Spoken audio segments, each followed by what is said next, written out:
filmmaker, it's so easy to judge my competition or my colleague's work, to judge it for its underwhelmingness or for its lack of perfection. There's also the other reality of reaching out to the friend and offering some constructive criticism, offering services, offering help. And then there's the third approach of then turning inwards and seeing not how I can judge the person and make myself feel better in contrast, but how can I actually improve?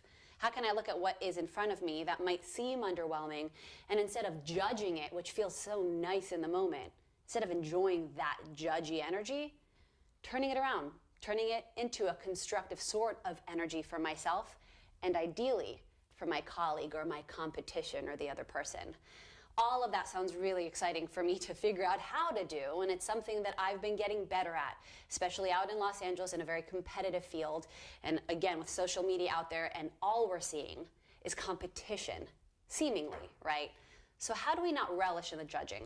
How do we turn that around into something productive instead? This whole thing about not judging is something very powerful. We all sort of, I often find myself judging others and like, oh, how can that person... Rabbi Z.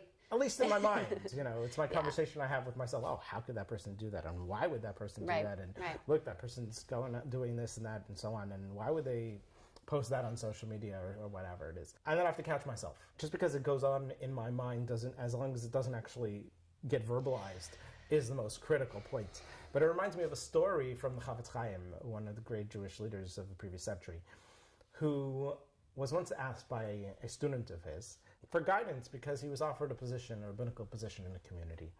And the individual said, you know, what if I don't have enough knowledge? What if I'm not capable? What if I'm too judgy or too strict and I'm not going to help my community in the most proper way?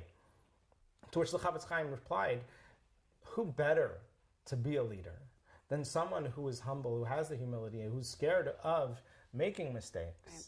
And with that fear of making mistakes, is able to deliberate and make sure and self-check so that the person's 100% sure that they've made the right decision. So healthy fear. I think it's a healthy balance. And the value for this week is not taking pleasure in judging. But you still have to judge. You still, not necessarily in the negative sense, right, but you have to, let's change the word of judging to deliberate or evaluate. As leaders, when we're in a team, for example, you know, if you're a supervisor and you have to evaluate somebody else's work, you know, you have to be judgy, right? You have to evaluate. You have to look, okay, is this person accomplishing? Are they best suited for this particular role? Are there ways where they can improve? But there needs to be a critical eye there to look for the mistakes and look for the places of improvement. So it's not saying don't judge, because there are contexts that we need to be judged. But the pleasure in judging is the attitude and the mindset that we take, and then that translates in the way it's delivered. So if I'm hearing you right, and maybe this is also how I'm judging it, is that judgment is attaching a value to something, is looking at something and saying good, bad. Like it's almost limiting it based on your own perception of it, as if you're playing God, saying this I now deem so and so and this and that, versus just like a little bit more of a neutral perception of something, which creates space for that thing to give you more. Maybe now you're not constricting it by what you think it is, you're not limiting it, and now it can deliver to you more of what it wants to be, which I think with children, or with relationships, or with anything, like when you don't limit it to what you are now valuing it as, it's bad or this is good, there's now room for it to grow for you and with you. Right. So I think there's sort of, that's one element of it where you're pulling yourself out and not taking one perspective over the other. Yeah. But then there's another element where staying true to the word of the value is the pleasure in it, in a sense that when you see someone who makes a mistake, do I roll my hands and say, oh, I caught them, and now I'm going to tell them off because they made a mistake. Right. That's taking pleasure in judging the person. Where is that coming from? Because I see it so much, Rabbi Z. People that just want to focus on the bad, like love when people do terribly. It's like again, it's almost like by comparison, they now feel better, but I know that they actually do also feel worse. It's like this very it's a scarcity mindset. Right. I know people on social media or other places, they take pleasure in finding spelling mistakes or grammatical mistakes in somebody else's post. Yeah. And they're going to catch them, and you feel like, oh, but sometimes it was unintentional and it was a mistake. And, I've often, as it happens, it's important for me that I get things proofread beforehand because I make mistakes. We all do. But I appreciate when someone messages me and say, oh, by the way, your post had a spelling mistake, go fix it. Right. Versus, someone who's commenting, this is a terrible representation of Judaism. How could you misspell or make this grammatical mistake or so on? That's taking pleasure in judging versus giving feedback or giving someone a way to fix that. Right. Like, why are you really doing that? Is that helpful, or was that really for you? Right. And self-checking our motivations. Right. Because, yes, it's very easy to say, okay, that person is judging the other person. But before I actually am the judge, before I actually share my feedback, make sure that I'm doing it in the context of helping the person improve and become better or doing the right thing. Then, if the motivation is done from the right way, then it'll be received. Dvarim hayotzim min halev, things that come from the heart go into the heart. We say constantly, we've talked about it a lot in many of our episodes, that if the right intention of why we're motivated to share something is done with the right intent, then it will be accepted in the right way. And so by not taking pleasure in judging, by not taking pleasure in why we're sharing it, but really just sharing it because we mean the best for the other person or we want to help the person do what's right, that can become the way it's intended, which is a positive feedback for self-improvement. Right, and how good does that make you feel when you're becoming that sort of person? I don't think anyone likes to be the judgy person. Right. I think if they look inside themselves, it's like, this doesn't even really make me feel good. It's just like, it's like sugar. Like in the moment, it's great, but then you crash. There's like a judgment crash. But it's tough to break. So what would you say is like a practical sort of, okay, so you're finding that you're judging a lot.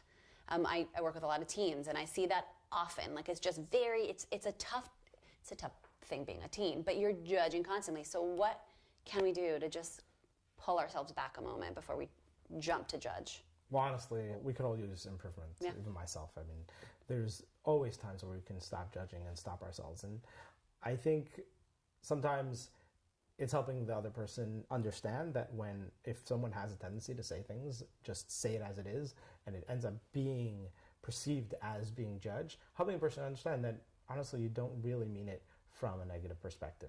So that's or the person who's receiving it can tell themselves that this person's intent is positive. But then ourselves, by learning about it, by discussing it, by role-playing it, by, with any mindfulness practice, there are always methods and tools that we can use, saying it to yourself before you actually say it. Like rehearsing the judgment. Think about it in your mind. Yeah. Like, what am I going to tell this person? How are they going to react to it? And do I need to say it straight, or do I need to say it in more common, or do I even need to say it at all? Sometimes if you take the moment to, it's hard. It's not easy. It's not a way, we've been brought up with this sort of just reply, just hit retweet, just like, someone saying it, I'm not going to hide my true self, and I'm just going to tell them as I see it, especially if you come from New York.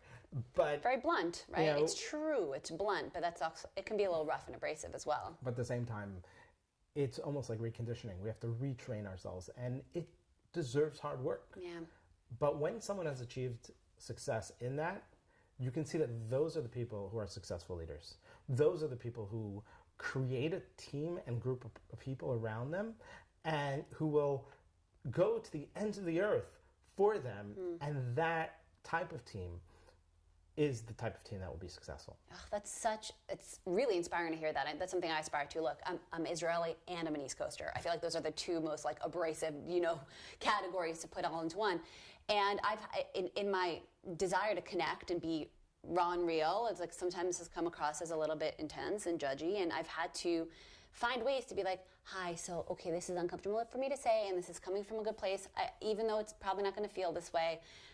The intention, and I do a lot of this like padding. It's like a preface. I have this whole prologue before I say the thing, because I feel like I need to let the person know that what I'm delivering is not meant to be a judgment. And look at all the packaging I had to do just to not judge. And now that I think about it, I'm like, oh, maybe that is because deep down, I don't want to relish in the judging. I don't ever want to put somebody down. I don't want to be the person that enjoys that.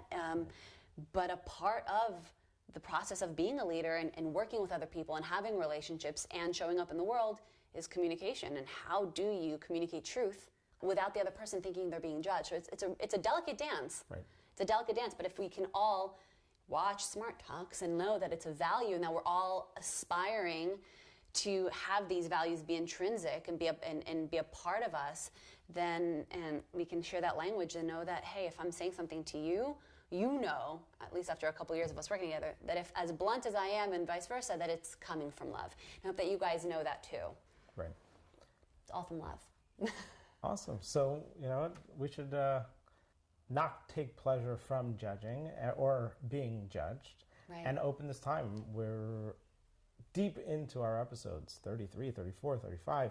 You know, give us feedback. Let us know how we can improve. How can we grow? Ooh, that's quite the call to action. Like, judge us a little bit. Like, let us know from a place of love. We know it's coming from a place of love. Yeah. We know you're not taking pleasure in judging us, although I hope you do take pleasure, because good feedback is positive feedback. Yeah, let us know.